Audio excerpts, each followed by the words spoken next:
Okay, Paul, that's 9 races down. We got 3 more races to go in the tactic play. That's right, the first of those remaining races will feature, for race number 10, Lauren Finer and Benny Moore against Chuck Dixon and Gary Coles.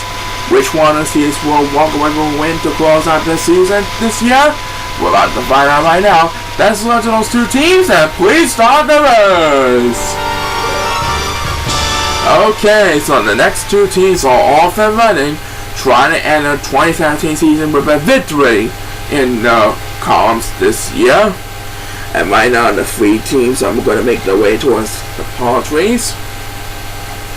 And it looks like Benny Moore was pausing for a moment. The only 3 teams are ready to eat the fruit, and there they go, busting down the line. Which one of them will come on top, we'll find out soon enough. As the first superstar to get beat this is the Metro Cowboy, Benny Moland, who is heading for the water at the Cowboy, trying to gain some ground in the early one.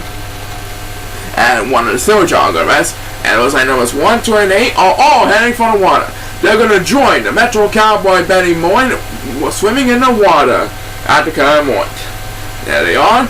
As the Metro Cowboy opens this one up with back-to-back speeders, and his team has a commanding lead because Norman Finer is safely in the lead ahead of his partner Benny Moore.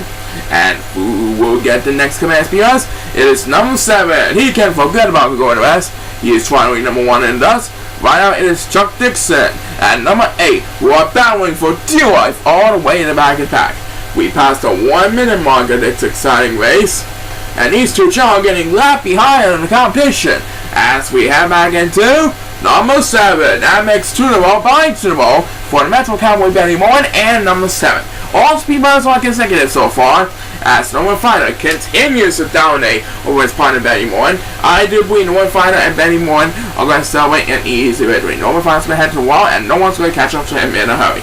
Back to number 7 we go. That makes 3 speed runners in a row for number 7. And right now, Chuck Dixon is getting left behind in the competition all the way back in the pack. But I don't think he'll get any speed every now and then. Next speed belongs to number 1, who leaves number 8 in us, and it looks like Norman Finer and Benny Moore are both going to rest, but they should still have a commanding lead over Gary Coles, who is in 3rd place in the count 1. As the next speeders we made by number 2, who's trying to reveal Simon Chao in the dust, and he's with us. So he's better drop down a couple of places to do that now. And right now, number 8 is getting left behind in the competition all the way in the back of the pack. He's getting left behind the competition for sure. And it looks like he is going to rest. As Benny Moore wraps up the exciting race with the next command speeders, his team's going to get an easy victory. Benny Moland and Norman Finer are our winners. That was a dominating performance by these 2 teams. What a deal. 3 speeders by Benny Moland and a courage by Norman Finer. Great job. As Chuck Dixon will get the next command speeders, and that is going to do it for this race. Number 8 has no hope for surviving whatsoever as the race comes to a close. Alright, so Benny Moland and Norman Finer end the season with a victory. That's right, and we'll have 2 exciting races in just a little bit, but first let's hear one from this.